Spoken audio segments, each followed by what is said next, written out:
रजनीगंधा प्रेजेंट्स बिहार किसका, powered by नोवा शुद्ध देसी घी। यूं ही नहीं ताज ताज बन जाता है, शिल्पकारों का हुनर और चुनिंदा संगमरमर ताज को नायाब बनाते हैं। कुछ ऐसे ही चुनिंदा जगहों से बस खास ही चुनकर लाता हूँ। कतरे कतरे को मैं हीरे सा परखता हूँ। यूं ही नहीं मैं रजनीगंधा बन जाता हूँ। आप चंदा ले रहे हैं, आपको चंदा दे रही है? बिल्कुल सर, बिल्कुल सर। अगर मुझे लगता है अभी हाथ फैलाऊंगा तो अभी भी लोग कहेंगे कि लोग गौतम भैया तुमको 10 हो, 20 हो, 25 हो, 50 हो चंदा लो, लेकिन चुनाव लड़ो तुम। तो ये प्यार सम्मान तो सर बहुत शिद्दत से नौकरी करना चाह रहा था, लेकिन जो व्यवस्थाएं का तौर तरीका बना हुआ है वो टकराहट पैदा शुरू कर दी। क्योंकि कभी आप अपने चैनल पे बैठाएंगे तो निश्चित रूप से उन चीज़ों का भी जिक्र करूंगा कि किन परिस्थितियों में मुझे छोड़ा। सपना है, महत्वाकांक्षा है, ये चीज़ राजनीति को परिभाषित नहीं करता है। राजनीति सर ये सेवा है, ये सेवा का भाव है, समर्पण का भाव है, कष्ट बांटने का तरीका है और न्याय को बांटने और स्थापित करने का एक मंच है सर। इसलिए यहाँ जुनून नहीं हो सकता है, ये एक सेवा का भाव हो सकता है। जिस दिन मेरा नॉमिनेशन था उसी दिन माननीय विधायक जी का भी नॉमिनेशन था। पिछले दफे भी जब हम तो यही कहते हैं कि मुझे जबरदस्ती सिस्टम ने हराया था, लेकिन वो विधायक के रूप में तो है, तो उसी दिन उनका भी नॉमिनेशन था। तो मेरे बाद उनका नॉमिनेशन करने आए तो मैं पैर छूकर उनको प्रणाम किया, क्योंकि वो पिता तुल्य मेरे गार्जियन हैं और मैं उस कमरे में प्रणाम किया। और उसके बाद नॉमिनेशन जी सर उस ऑन रिकॉर्डिंग रूम में मैंने प्रणाम किया, क्योंकि वो मेरे पिता तुल्य गार्जियन है और मैंने कहा कि आप मेरे पिता तुल्य गार्जियन, आप मुझे आशीर्वाद दीजिए सर। तो सब गौतम कृष्ण नहीं हो सकता है सर, गौतम कृष्ण नहीं।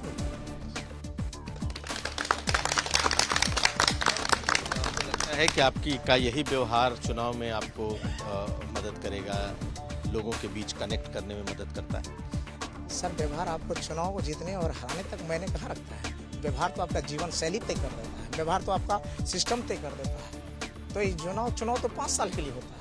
आरजेडी के उम्मीदवार हैं गौतम कृष्णा, महिषी से पढ़े लिखे हैं, वीडियो की नौकरी छोड़ी, इसके अलावा पटना यूनिवर्सिटी में भी लगातार रहे, जेआरएफ किया, प्रोफेसर रहे, लेकिन 2015 से चुनाव लड़ रहे हैं।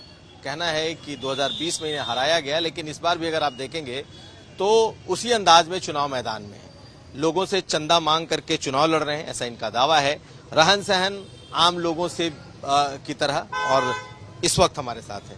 कैसा है चुनाव? सर बढ़िया हूँ, अच्छा है सर। क्या खास है आपके चुनाव में? आखिर आपको जनता पसंद करे तो क्यों करे? सर ये लोकतंत्र है और लोकतंत्र में जनता उस प्रतिनिधि को चुनना पसंद करती है जो उसके मनोनुकूल हो, जो उनकी समस्याओं को समझे, जो उनकी समस्याओं की लड़े, जो उनको अपना भाई बेटा और माँ बहन की तरह इज्जत और मान सम्मान दे। इसलिए जनप्रतिनिधि का वो चयन करना चाहती है। तो मुझे लगता है महिषी विधानसभा के उन सम्मानित सभी जनता मालिकों का, जिन्होंने गौतम कृष्ण को पीछे छोड़ दिया है, चुनाव तो जनता लड़ रही है और इस चुनाव लड़ने में अपना वो सर्वस्व निछावर करने के लिए तैयार है। मैं तो कठपुतली की तरह मात्र खड़ा हूँ, वो आगे बढ़ करके चंदा भी देती है, सहयोग भी करते हैं, चुनाव प्रचार भी करते हैं और निश्चित रूप से हर चीजों के लिए वो तैयार है। आप चंदा ले रहे हैं, आपको चंदा दे रही है? बिल्कुल सर, बिल्कुल सर। अगर मुझे लगता है अभी हाथ फैलाऊंगा तो अभी भी लोग कहेंगे कि लोग गौतम भैया तुमको 10 हो, 20 हो, 25 हो, 50 हो चंदा लो, लेकिन चुनाव लड़ो तुम। तो ये प्यार सम्मान तो सर उनका मिला है। तो ये क्या चुनाव का जुनून है कि सब नौकरी वोकरी छोड़ करके आप चले? सर अगर जुनून वाला शब्द कहेंगे तो फिर ये अलग हो जाएगा, क्योंकि शब्दों में बहुत अर्थ छुपा रहता है। जुनून है, शौक है, सपना है, महत्वाकांक्षा है, ये चीज राजनीति को परिभाषित नहीं करता है। राजनीति सर ये सेवा है, ये सेवा का भाव है, समर्पण का भाव है, कष्ट बांटने का तरीका है और न्याय को बांटने और स्थापित करने का एक मंच है सर। इसलिए यहाँ जुनून नहीं हो सकता है, ये एक सेवा का भाव हो सकता है। जुनून शब्द इसलिए इस्तेमाल किया क्योंकि आपने जेआरएफ भी किया, आप वीडियो भी बने और तुरंत फिर नौकरी भी छोड़ दी। तो क्या सिर्फ सेवा के लिए छोड़ी या आपको कहीं ना कहीं लगता था कि चुनाव के जरिए ही हम सेवा करें? सर ऐसी बात नहीं है, क्योंकि मैं बिल्कुल नौकरी करना चाहता था और मेरी शिद्दत से मैंने पटना यूनिवर्सिटी की पढ़ाई किया, पटना कॉलेज का टॉपर रहा, पटना यूनिवर्सिटी का गोल्ड मेडलिस्ट रहा पॉलिटिकल साइंस में, जीआरएफ रहा, मेरा पीएचडी है वहाँ। फिर 53वीं 55वीं बीपीएससी से मैं वीडियो भी बना और बड़ी शिद्दत से नौकरी करना चाहता और उस नौकरी के माध्यम से मैं सेवा कर रहा था। लेकिन जो विधि और व्यवस्था बना करके इस सिस्टम के द्वारा रखा गया है, टालकाएं मकान की चाहत हो जाती है, लंबे लंबे चौड़े प्लॉट की चाहत हो जाती है, और क्या कहता है अच्छा कपड़ा हो, अच्छा रहन सहन हो, गाड़ी का शौक हो जाता है, ना जाने क्या क्या भौतिकवादी सोचे आ जाती है। इन चीज़ों की वजह से लोग सारे सिस्टम को ताक पे छोड़ करके, जो हमारा संविधान है उन चीज़ों को छोड़ करके, जो नैतिकता है उनको छोड़ करके हम लोग आकंठ डूब जाना चाहते हैं भ्रष्टाचार में, ताकि हमको बहुत ज़्यादा पैसा मिले, बहुत ज़्यादा ऐशो आराम मिले, हमारी भौतिक आवश्यकता की पूर्ति हो। तो इसलिए सर मैं यही कहूँगा कि ये जो व्यवस्था बनी हुई है ईमान से सही से रहने नहीं देती है, क्योंकि यह सीरीज बना हुआ है एक दूसरे का। लेकिन लोग तो कहते हैं कि भाई वीडियो साहब अगर बनेंगे तो वीडियो साहब का अलग रुतबा होता है, अब वीडियो बन के फिर छोड़ दिए नौकरी। सर मैंने छोड़ा, मैं तो पहले स्पष्ट किया कि बहुत शिद्दत से नौकरी करना चाह रहा था, लेकिन जो व्यवस्थाएं का तौर तरीका बना हुआ है वो टकराहट पैदा शुरू कर दी। क्योंकि कभी आप अपने चैनल पे बैठाएंगे तो निश्चित रूप से उन चीज़ों का भी जिक्र करूंगा कि किन परिस्थितियों में मुझे छोड़ना पड़ा, और उसके बाद मुझे लगा कि चलो इंसाफ और नैतिकता के आधार पर मैं भी जनता के बीच में जाता हूँ, उन्हीं से न्याय मांगता हूँ। क्या होता है, बड़ी लंबी कहानी है सर। ये बताइए कि आप यहाँ पे विरोधी के तौर पर किसे देखते हैं, कितना आपके लिए चुनौती भरा ये चुनाव है? सर मैं तो विरोधी किसी को मानता ही नहीं है, क्योंकि जो विरोधी हो वो तत्कालिक और तत्क्षण चीज़ों से उत्पन्न होने वाली परिस्थितियां होती है। तो विरोधी आपका अस्थायी कोई नहीं होता है। आपका चरित्र अगर बेहतर होगा, आपका ईमान बेहतर होगा, आपका पर्सनैलिटी बेहतर होगा, आपका तरीका बेहतर हो और आपकी सोच बेहतर होगा और सुलझे हुए मानसिकता के आप आदमी होंगे, तो विरोधी सामने वाला नहीं होता है। तो कुछ चीज़ों को लेकर के सामने वाला विरोध कर रहा है, आप अपने आप में सुधार कर लीजिए या उनमें सुधार कर दीजिए, विरोध का ही रहेगा। तो मैं देखता हूँ मैं इसी विधानसभा में मैं राष्ट्रीय जनता दल का एक उम्मीदवार के तौर पे यहाँ खड़ा हूँ। महागठबंधन का समर्थन है। कुछ लोग जो पहले भी बहुत सारे लोग चाहते थे कि मुझे भी टिकट ले, आज सब आदमी एक साथ मिलकर के चुनाव लड़ रहे हैं। और सामने वाले जो हमारे निवर्तमान विधायक हैं जदयू से, तो जिस दिन मैं आपने विरोधी का शब्द इस्तेमाल किया, तो मैं आपको बता रहा हूँ मेरा तरीका और सिद्धांत किससे है। जिस दिन मेरा नॉमिनेशन था उसी दिन माननीय विधायक जी का भी नॉमिनेशन था। पिछले दफे भी जब हम तो यही कहते हैं कि मुझे जबरदस्ती सिस्टम ने हराया था, लेकिन वो विधायक के रूप में तो है, तो उसी दिन उनका भी नॉमिनेशन था। तो मेरे बाद उनका नॉमिनेशन करने आए तो मैं पैर छू के उनको प्रणाम किया, क्योंकि वो पिता तुल्य मेरे गार्जियन है, और मैं उस कमरे में प्रणाम किया। और तो उसके बाद नॉमिनेशन कर रहे हैं जी सर, उस ऑन रिकॉर्डिंग रूम में मैंने प्रणाम किया, क्योंकि वो मेरे पिता तुल्य गार्जियन है, और मैंने कहा कि आप मेरे पिता तुल्य गार्जियन, आप मुझे आशीर्वाद दीजिए। और उसके बाद कुछ दिन के बाद दूसरे जन स्वराज वाले वो भी नॉमिनेशन करने आए, तो उनको भी गला लगाया, कहा भैया हम लोग इस विश्वास और इस प्रेम से चुनाव लड़े कि आने वाली जो पीढ़ियां होंगी, आने वाले जो चुनाव होंगे, उनके उम्मीदवार जो होंगे वो हम लोगों को कहे कि वो लोग कितना बेहतर क्या कहते हैं मेल मिलाप से चुनाव लड़े, तो कम से कम हम लोग ये मिसाल पेश करें। तो लेकिन आप जब किसी को पैर छू करके आपने आशीर्वाद लिया, किसी से गले मिले, तो रिएक्शन क्या था? सर बहुत अच्छा, हेल्दी वातावरण, खुशनुमा वातावरण, अच्छा लगा सर, मुझे खूब अच्छा लगा।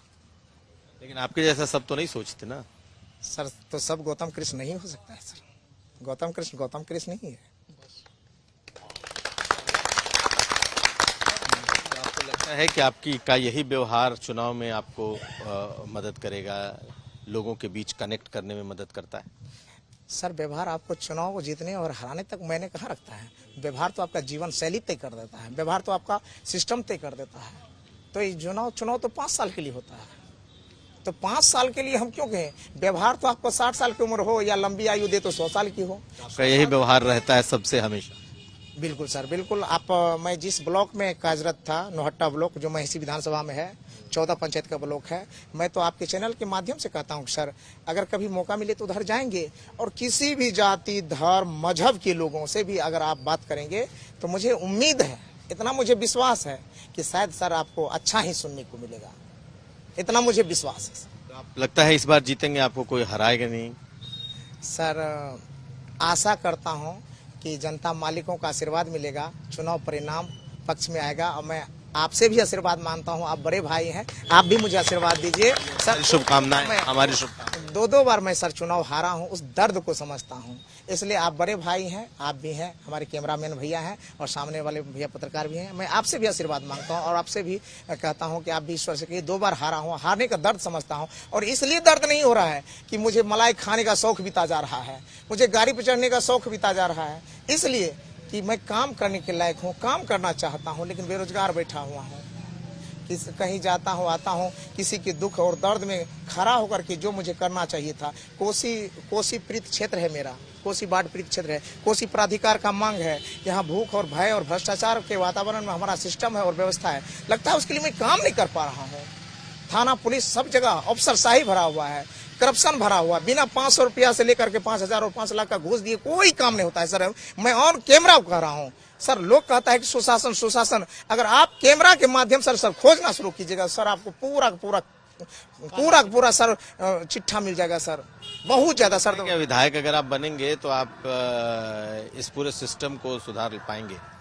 सर मैं ये तो नहीं कह सकता हूँ क्योंकि सिस्टम बहुत बड़ा होता है, उसको बंद करवाइए थोड़ा सर। तो सर मैं ये कहूँगा कि सिस्टम बहुत बड़ा है और मैं एक छोटा सा अदना सा कार्य करता हूँ। अगर विधायक भी बन जाता हूँ तो विधायक की बहुत बड़ी औकात नहीं होती है, जो सच्चाई है वो लेजिस्लेचर का एक अंग होता है, एग्जीक्यूटिव के अंग हो भी नहीं पाएंगे। जब आप मंत्री बनेंगे तब एग्जीक्यूटिव के अंग होंगे। तो आपका बस इतना ही है कि आप जो घर में सड़क पे आपने जिन परिस्थितियों को, जिन दुखों को, जिन समस्याओं को आपने देखा है, महसूस किया है, उन चीजों को आप बस रिप्रेजेंट कर रहे हैं। रिप्रेजेंट कर रहे हैं कहाँ? हाउस के अंदर में, सरकार के सामने में उसको रिप्रेजेंट कर रहे हैं। और सर मैं प्रयास करूंगा उन चीजों को वहाँ रिप्रेजेंट करूं, मैं अपने दुख को, दर्द को वहाँ साझा कर सकूं और उसका निदान भी खोज सकूं। बहुत शुक्रिया बात करने के लिए और मेरी बहुत शुभकामनाएं सर। बहुत बहुत शुक्रिया, प्रणाम सर। तो हमारे साथ गौतम कृष्ण है जो कि महसी से आरजेडी के कैंडिडेट हैं। बेहद साधारण रहने सहने में नौकरी छोड़ी और अब हवाई चप्पल में अपना चुनाव प्रचार कर रहे हैं। बिहार तक के लिए कुमार अभिषेक।